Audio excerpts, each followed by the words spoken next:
Hello, my name is Alan Cross, stroke Cross ETM, stroke the Cat with No Teeth trademark presents, and I'd like to give part 2 of a lesson that I started last time, and today we're going to do in more detail aspects to do with soloing using the 2 scales that I introduced last time. And the first scale I introduced last time was the blues scale, which in the position rooted on the E starts off E, G, A, B, D, E, and then continues E, G, A, B, D, E. So we've got that's our basic E pentatonic. And I said that the pentatonic scales actually come from a stripped down version of the major scale. And the root E is the number 6 in the scale of G. So our major version of the scale is from the first position of the scale G, which we hear in the chord G major. And the G major scale is essentially the same as the blues scale, but starting from a major note as opposed to a minor note, and including the 4th and the 7th, which in the scale, whereas the equivalent pentatonic doesn't include those. So if you listen to the sound of this,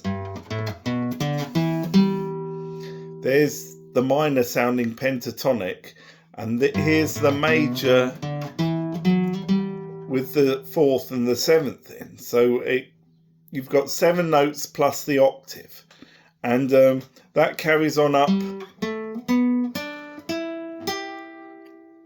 to the top of that scale. So so basically E and G are the same. Now this is because E is in the scale of G, and therefore because it's a minor note in the scale of a major scale, you can play over E minor, like blues progressions tend to be minor, or they can be major, but you can play your E first position pentatonic, and it sounds very good over minor scales.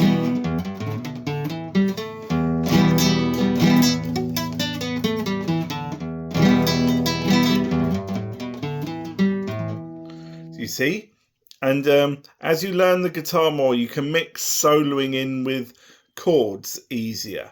But at the beginning, we did this chord last week, but it was a major chord. If we take off our one finger, then it becomes a minor chord, E minor, rather than E major. So we take our pointing finger off, which is on the 3rd string up on the 1st fret, then it gives the minor sound. And if we're playing it in a minor key, that's the sound we're implying. But if the tonal center's in a major key, G in this example, rooted from the G as opposed to from the 6th of the scale or the octave of that particular scale, then if you hear what it sounds like, G over G,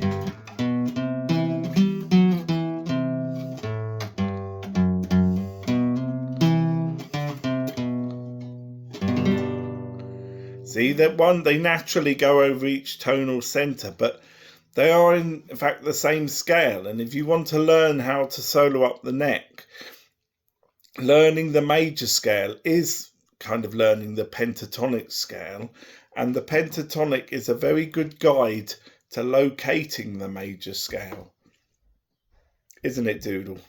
Excuse me.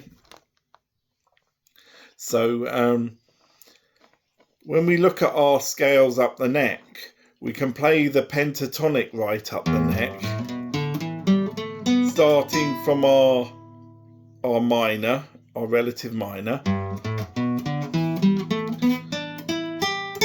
And then there's our minor over the major root of the scale, the G, but without the 4th and the 7th. And then if we move up to our A, if we go up to B, and then down a string, then up to from D to E, and then up to from G to A, then we have to go down 1, because if you look at the tuning of a guitar, that string is naturally tuned 1 fret lower, and therefore that affects the scales you're playing. So down 1 on the 3rd string, then up to the 8th fret of the 3rd string, and then the 5th fret of the 2nd string, and the 9th fret of that string, the 2nd string, up to the A, and then to the B again. So just as we had on the... So if you look at the thin E, and they always kind of mirror each other, those.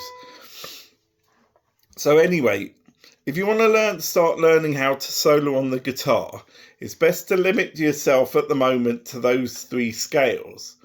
And the best way to learn how to solo is to understand that what you're doing is you're playing what's essentially called a riff that exists in songwriting, but in solo guitar, you're putting together lots of little riffs or little phrases or little... If you hear a melody, it's made up of, little phrases. So let's give an example. If we start in our, say we're in our minor key, we're only using the blues scale at the moment, and we come up with a riff. So say a riff went 1, 2, 3, 2, 3, E, G, A, G, E. So that is playing the open note, the G on the 3rd fret, the A open on the 5th string, back to the G on the 3rd, and then open. But what if we make that a little bit more complicated? Because we've started on the safest note in our minor scale, E minor. What if we went to the octave of that first and went... That reinforces the tonal center, that we're the minor tonal center. And then we play our G, A, G, E, octave. So we've got that one little phrase, and the octave's on the 4th string on the 2nd fret, which you're playing with your pointed finger.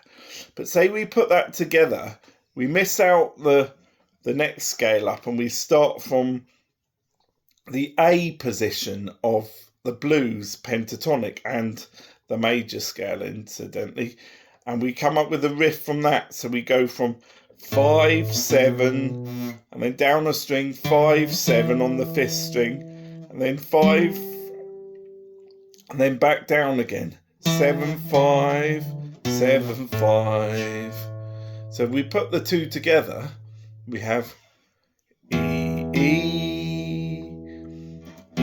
G, A, G, E, E, 5, 7, 5, 7, 5, 7, 5, 7, E, G, A, G, E.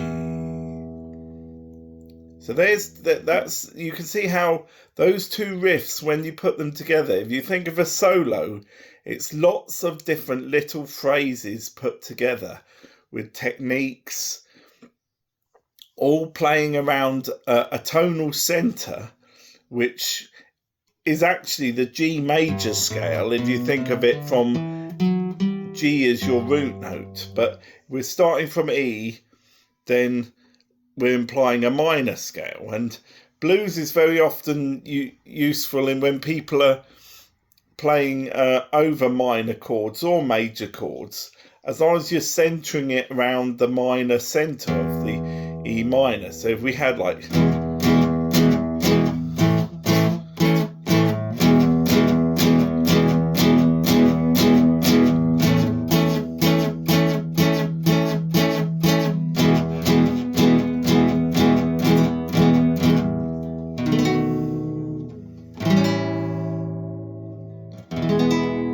then if we went into soloing with that's the blues progression, or a blues progression, then we went into soloing with our E pentatonic, E pentatonic. You can hear how a vocal idea of a melody can help you build up your phrases on the guitar. So that phrase went E, and then I have to see what it is.